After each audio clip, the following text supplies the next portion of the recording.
Bây giờ sẽ là phần reaction bản 4.0. Bản 4.0 này sẽ được ra mắt vào ngày tháng 1 nha mọi người. Đây tôi lên cập nhật cái lịch cập nhật tốc chiến. Bản 4.0 này sẽ được ra mắt vào ngày 12 tháng 1 nha. Vậy là mình còn bao nhiêu ngày nữa? Mình còn tầm 4 tuần nữa nha mọi người ơi. 4 tuần nữa là chúng ta sẽ có bản cập nhật 4.0 này.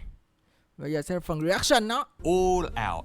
Bỏ qua That phần new, đầu đi. in short, don't get anchored on. Also go over. Quên nữa. Go with Khúc này á, elemental mọi riff, người có nghe cái and we tiếng have con some rồng kêu adjustments không? for this patch that are sure to Có khi shift nào the là một meta. cái gì đó? In short, don't get anchored on that 4.0.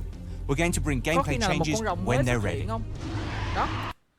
Có khi nào là một con rồng mới không? Rồng công nghệ hoặc rồng hóa kỹ gì không? Không, rồng hóa kỹ chắc không vô đâu. Có khi nào rồng công nghệ sẽ được thêm vào không ta? Tôi nghĩ là vậy á, chứ tự nhiên để tiếng rồng chi đúng không? Nào mọi người comment nữa Vinh thử xem đúng không? Có thể là một con rồng mới sẽ được xuất hiện ấy chứ. Không biết nha. Anyway, this patch, we're looking forward to some excitable champions, improvements for yet another role, and even more things to test in the jungle. Of course, we'll also to Wild Rift patch 4. Hey everyone, it's the aspect of Twilight and world warping arcane energy. Con Du. With all that in mind, chịu. Zoe, the aspect of Twilight, is ready to. Tôi rất ghét con Du ở trên PC luôn nha. Tôi ghét cực con này luôn á thiệt. Hồi đó con Du ra là con tôi ghét còn ghê hơn ghét cả Yasuo nữa, nó khó chịu lắm mấy ông. Reshape the reality of mid lane. Nhìn cái mặt nó kìa. Nhìn cái mặt vậy thôi chứ là mấy ngàn tuổi nha mọi người, chứ không phải là con nít đâu. Du già lắm luôn rồi đó. Chaos. Zoe is a burst mage who wants to steal spells, snipe enemies, and cause as much trouble as possible with portals. Her first ability, Paddle. Con Du này á, khi mà nó phế nó sẽ là tướng bốc. Còn khi mà nó xanh là nó là sát thủ nha. Tại mọi người thấy cái chiêu của nó dính bóng ngủ mà dính cái nghịch sau nó thôi là về thiên đường luôn. Nhìn đam nó. Mới level 1. Mới level 1 thôi mất mẹ cục máu. Directed in flight. The farther it travels, the more damage it deals. So when tap casting, at first the missile will fly away from your enemy. Then recast the ability to sling it back towards them. This works super well with her. Nhưng mà tôi nghĩ con này ở trên PC nó sẽ dễ chơi hơn ở trên tốc chiến á, tốc chiến sẽ khó chơi. Tại mọi người phải có cái thao tác vuốt về sau xong rồi mọi người vuốt lên nữa. Tôi nghĩ là sẽ khó định hướng hơn á. Hy vọng lên tốc chiến nó sẽ không có quá khó chịu. Portal jump, which allows Zoe to blink to a new position and then blink back. This ult has a low cooldown, so get creative with paddle stars. Đó, con này nó còn có một cái gọi là lụm những cái mọi người sử dụng nữa nha, và nó sẽ lụm được random khi mà nó tiêu diệt quái. Cho nên con Du này khó chịu. With her second ability, Spell Thief, Zoe can steal enemy spells and enchantments. Khi mà mọi người giết mấy con quái mà có cái này á, mọi người sẽ lượm được một item random, giống như là đồng hồ cát nè, tele cũng có luôn, rồi đai lưng, rồi dây chuyền chữ thập. Nói chung là tất cả mọi item có được kích hoạt là con này lượm được hết nhá. On cast, which will appear on the ground for her to pick up. They'll also drop when your team last hits a minion that's holding a balloon. She can only hold one stolen cast at a time, so use them or lose them. Last but not least, Zoe's third ability. Nhưng mà tôi không thấy ở đây có ghi là lượm được spell nha mọi người. Không biết con này có lượm được spell không nhờ? Tôi không thấy trên đây có ghi là lượm được spell nha. Chỉ mới thấy lượm trang bị thôi. Launches a bubble that puts an enemy to sleep after. Nè, có down nè, level 5 nè. Delay. Attacking. Trắng máu. Mới level 5 thôi nha. Level 5 chưa có đồ đó. Dính váy trắng máu. Hiểu tại sao tôi ghét con quỷ này chưa? Có 2 chiêu thôi đó. So snipe your snoozing foes with a long range paddle star for maximum effect. Rồi mấy ông thử để cho nó một món coi, nó hút một cái bốc hơi. Give Zoe a try. She's super random, and I hope she wins. And now we're going from Z to Z. Bring the lightning with Zeri, the spark of Zon, electrifying the dragon lane. Like most marksmen, the majority of Zeri's damage comes from attacking enemies. But her attack, Burst Fire, works a little differently than you might expect. When you tap the... con Zeri này á, nó bắn theo cái hướng để cái con chuột mọi người á, rồi lỡ mình kéo chuột rồi nó bị gọi là bị misclick thì sao ta, tiện không bắn cho nữa hả? Có nghĩa là mọi người phải kéo vào cái hướng mọi người muốn bắn. Attack button as Zeri, you'll fire in a direction and damage the first enemy hit, just like a skill shot ability. So be sure to aim as you go. Zeri passively gains movement speed whenever she gets a shield, and she also has some tools to slow her opponents down. Her first Ê mà tôi thấy đam con này nó hơi yếu á, mọi người sao thấy bắn không có nhiều đam hết. Tại tôi chưa chơi con series này trên PC nên tôi không biết cơ chế bắn nó đam mạnh như thế nào nha. Tôi thấy yếu yếu sao á. Nhưng mà bay nhảy thì tôi thấy là khá là ok, nhưng mà tôi không biết cái sát thương của nó từ đâu ra hết á. ability, Tôi thấy bắn cái rắn thường yếu zaps mà an lỡ, enemy with a ủa cái đam slow. đâu ra trời. And her second ability, Ultra Shock Laser, fires a beam that damages and slows the first target hit. If the beam hits a wall, it'll extend its range and fire through it, applying its effects on an Thấy bắn area. hơi đam hơi yếu á mọi người. Zeri's third ability, Không có Spark ra máu Surge, luôn á. is her tool for great escapes. Cast it to dash forward next attacks. If Zeri dashes to a wall, she'll jump all the way over it. Ê, tôi khoái cái chiêu này nha. Commit Lightning Là một Crash người hay to múa thì shock tôi nghĩ nearby đó là một cái and chiêu gain mà stacks of overcharge Anti for thể each hiện champion á. hit. While overcharged, Zeri gains movement speed, attack. Cái chiêu cuối của nó giống như Champion của Blitz răng vậy, nổ. Ồ má ơi, nó nổ nguyên cái vùng. Nó nổ hết mẹ nguyên cái đường giữa người ta luôn à. Ê con này chiêu cuối ổn ấy chứ. Không biết nó có cái mini silent hay không nhá. While Nhưng mà hình như là overcharged, không á, tại Zeri tôi thấy gains con Nunu movement vẫn xài speed, chiêu. attack speed, and bonus damage. Her Trong attack thời gian is sử dụng chiêu cuối sẽ faster được and tăng tốc, chains to chạy tốc, nearby đánh tùm enemies, lum tốc hết. and she'll extend this effect with takedowns.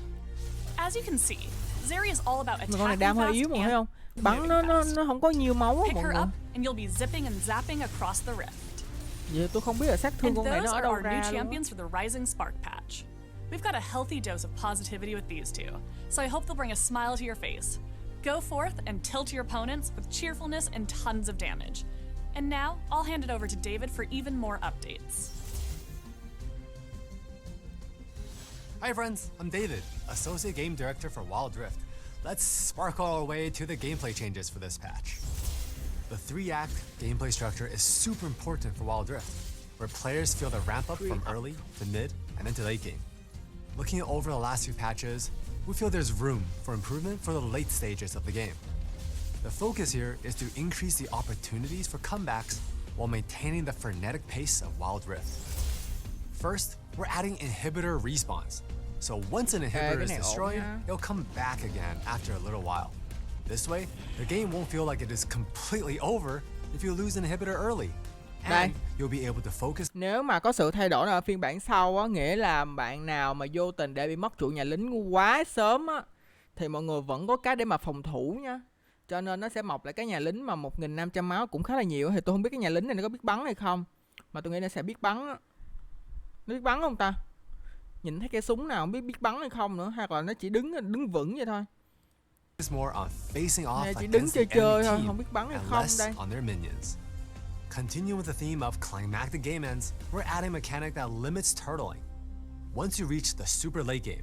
Còn với cái cơ chế mà trụ tự hủy như thế này á, có nghĩa là càng về cuối game á, mọi người ví dụ mà cho dù mọi người không bị mất trụ đúng không, thì bây giờ cả hai bên đều có tỷ lệ mất trụ như nhau. Có nghĩa là lính hai bên bây giờ sẽ phụ thuộc vào chiến thuật mọi người cực kỳ nhiều. Ở cái việc mọi người đẩy lính làm sao mọi người snowball cái đường đó, mọi người cho lính nó đi nhiều như là nhiều, xong mà tích để boost trụ luôn. Chứ không còn như hồi trước là một bên nào có lợi thế là bên đó có lợi thế hoài về trụ luôn. Cho nên bây giờ nếu mà kéo về trận đấu về lay á, là cả hai bên đều ngang bằng nhau luôn, lợi thế là như nhau á. Tôi nghĩ cơ chế này khá là hay. Mặc dù trận đấu nó sẽ mọi người nghĩ là trận đấu nó sẽ kéo dài, nhưng mà không nha mọi người. Với cái cơ chế này là trận đấu sẽ ngắn lại á, do trụ nó bị push nhanh hơn, cho nên lính nó sẽ dễ dàng mà xâm chiếm vô mấy cái trụ nhà lính hơn á. Tôi nghĩ cơ chế này khá là công bằng. Towers will begin to burn and eventually collapse. And while we don't expect this effect to trigger frequently, we want you to feel the urgency of pushing your advantage or coming back from your disadvantages. Every patch, we look to make improvements to specific roles. Last patch was all about the jungle. Đó, For phiên the bản này Rising Spark patch, tăng là we're ông looking to nội. improve the tank experience.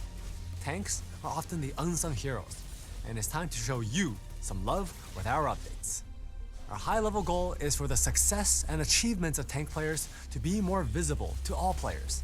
Tank items provide a ton of utility, but their effects are often subtle, so it's difficult for you and your teammates to notice when you're using them well.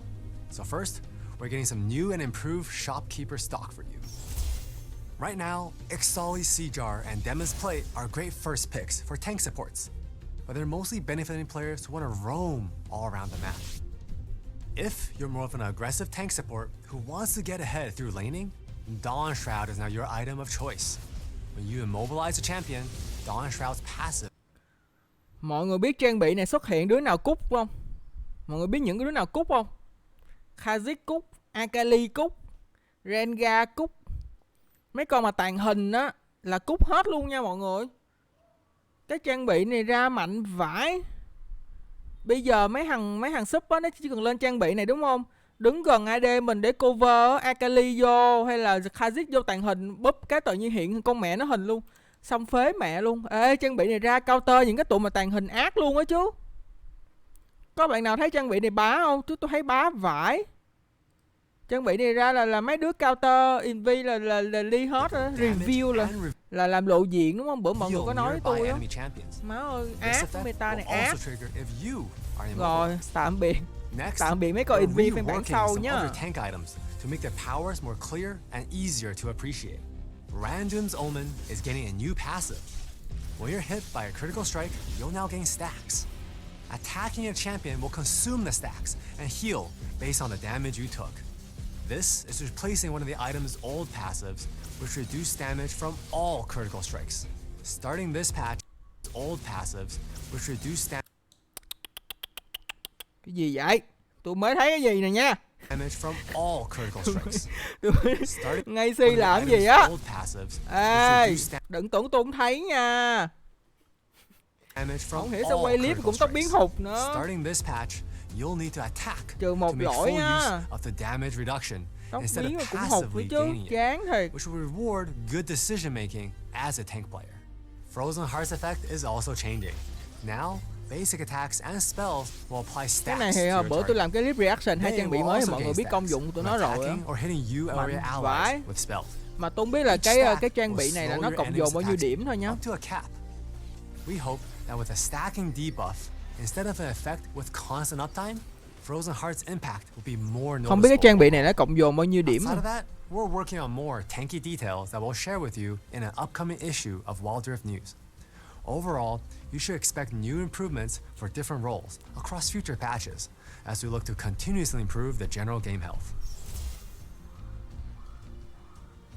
For the Rising Spark patch, we're bringing back a game mode we all know and love. All random, ultra rapid fire mode is making its triumphant return to the Rift.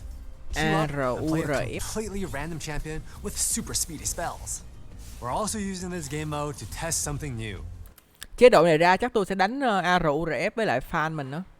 Giống như cái chế độ trước có một cho tất cả, tôi có nói mọi người lúc mà nó ra thì tôi sẽ chơi với fan đó. Chơi đúng game. Chế độ này cũng vậy. In this patch, we're introducing Execute Smite just for ARF matches. If you're jungling, you'll choose Smite for your loadout as usual, but Smite's effect won't be an active that you press. It will now be a passive instead. When you damage a monster and cause its health to fall below Smite's total damage, the spell will automatically trigger, effectively smiting the camp for you. There's no cooldown for this effect. Có nghĩa là chỉ trong chế độ ARURF thôi nha, là cái smite nó sẽ tự động kết liễu mục tiêu dưới cái lượng máu mà của cái smite, với cái điều kiện là mọi người phải gây cái đam nó nhiều. So don't worry about accidentally wasting Chứ đánh thường có vụ này nha mấy ông nội. Nãy tôi thấy ai comment chứ đánh thường á. Smite a blue buff when you meant to use it as regular. There's plenty of Execute Smites to go around. We know this sounds pretty wild, and the final version of the Execute Smite might end up being a little different, depending on where our playtests land. But we'll have more exact details for you in the patch notes. So if you are an ARF playing jungle main, keep an eye out and let us know.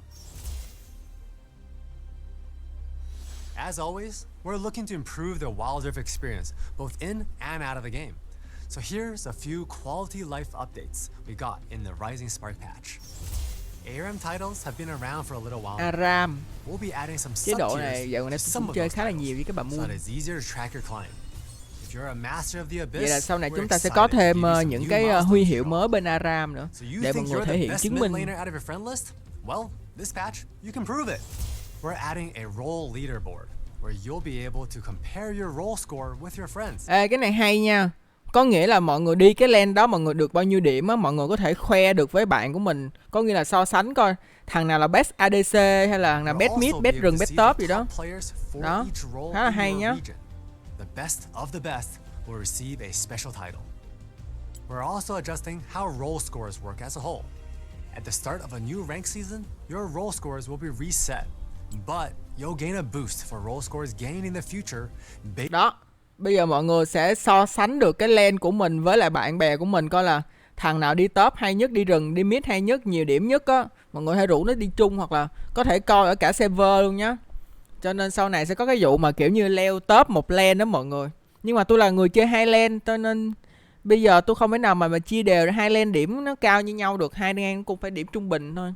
Với cái cơ chế này ra tôi nghĩ là sẽ có sự cạnh tranh còn khốc liệt ở những cái lane này để biết đứa nào là best top hiện tại, best rừng hiện tại. Có nghĩa là cái lane đó nó sẽ chơi được nhiều con tướng hay không, hay là chỉ chơi một chem như lạnh ti đó chẳng hạn vậy. Cái này ra là khá là hay nhá. Kiểu như mình có thể tự xưng mình là tao là vua đường trên đó, tao là trùm rừng, thần AD, faker đường giữa. Based on your performance past season, so you can try and reach even greater heights in your quest for lane dominance. Now, I'll pass it back to Alan to round out the rest of this patch preview. Ranked Season 8 is here, and glorious Crimson Nami is ready to make some waves. Play ranked games to claim her from the Season Rewards tab. And don't forget, cái skin này á đùi thiệt chứ.